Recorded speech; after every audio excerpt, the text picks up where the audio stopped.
রাজনৈতিক পালাবদল চলছে বাংলাদেশে।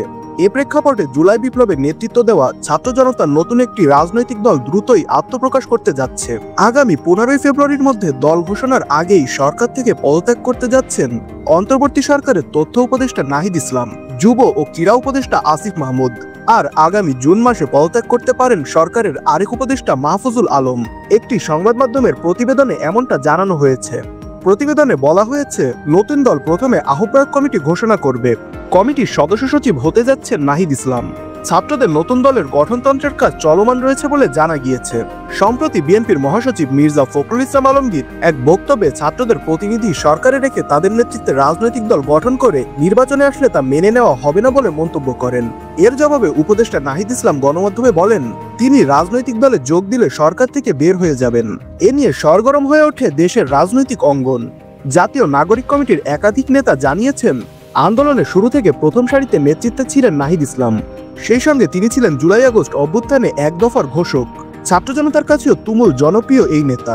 সম্প্রতি জাতীয় নাগরিক কমিটির একটি বৈঠকে বেশিরভাগ সদস্য মতামত দিয়েছেন যে অন্তর্বর্তী সরকারে থাকা এক বা একাধিক ছাত্র উপদেষ্টার পদত্যাগ করা উচিত। সাধারণ মানুষের কাছে যেসব ছাত্র উপদেষ্টার গ্রহণযোগ্যতা বেশি, তাদের পদত্যাগ করে নতুন রাজনৈতিক দলে যুক্ত হয়ে নেতৃত্বে আসা প্রয়োজন। জাতীয় নাগরিক কমিটির কেন্দ্রীয় যুগ্ম আহ্বায়ক আরিফুল ইসলাম আদিব গণমাধ্যমকে বলেন, জুলাই গণ অভ্যুত্থানের শহীদ, আহত এবং জনতার আকাঙ্ক্ষা হচ্ছে অভ্যুত্থানে যারা নেতৃত্ব দিয়েছেন তারা সরকার থেকে পদত্যাগ করে নতুন রাজনৈতিক উদ্যোগে নেতৃত্ব দেবেন। তাই সরকারে থাকা ছাত্র প্রতিনিধিদের প্রতি আমার আহ্বান থাকবে, জনগণের আশা আকাঙ্ক্ষার প্রতি সাড়া দিয়ে নতুন রাজনৈতিক উদ্যোগে তারা যেন সামনে থেকে নেতৃত্ব দেন।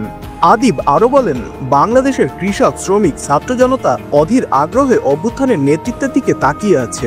যেভাবে ফ্যাসিস্ট খুনি হাসিনাকে নামিয়েছে, তেমনিভাবে রাষ্ট্রের প্রতিটি ক্ষেত্র থেকে ফ্যাসিবাদের দোসর ও সহযোগীদের তাড়িয়ে মানবিক মর্যাদা সম্পন্ন কল্যাণকামী রাষ্ট্র গঠন করবে ছাত্র সমাজ। জাতীয় নাগরিক কমিটির মুখপাত্র সামান্তা শারমিন বলেন, ছাত্র উপদেষ্টাদের কে বা কারা পদত্যাগ করবেন তা চূড়ান্ত হয়নি। এ বিষয় নিয়ে আলোচনা চলছে। তবে একটি বিষয় চূড়ান্ত সিদ্ধান্ত হয়েছে, যারা সরকারে থাকবে তারা রাজনৈতিক দলে যুক্ত হতে পারবে না। এই ক্ষেত্রে রাজনৈতিক দলে যুক্ত হতে হলে অবশ্যই সরকার থেকে পদত্যাগ করে আসতে হবে।